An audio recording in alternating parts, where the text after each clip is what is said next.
Did you know black inventors built some of America's most important technology? But the patent system made sure they never owned it. In the 18th and 19th centuries, invention meant survival.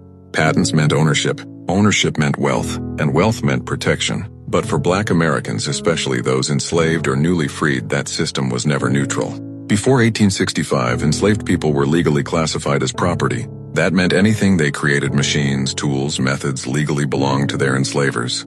Not to them. If an enslaved black man invented something valuable, the law said he could not own it. So the patent went to the slaveholder, or to a white intermediary, or it was never filed at all. After slavery ended, the rules changed on paper but not in practice. Black inventors were technically allowed to file patents, but filing required literacy, legal knowledge, money for fees, access to lawyers, and time away from work, things most newly freed people had been systematically denied. Banks refused loans. Patent lawyers turned them away. Applications were delayed, rejected, or buried. And even when black inventors succeeded, something else happened. Their ideas were copied. Manufactured by white-owned companies with factories, capital, and legal protection. The invention survived. The inventor didn't. One of the clearest examples was Elijah McCoy.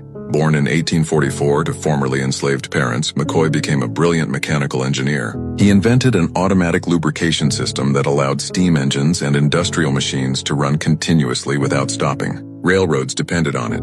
Factories demanded it. The industrial economy ran smoother because of it. Buyers even coined a phrase, "the real McCoy," to distinguish his original invention from the cheap copies flooding the market.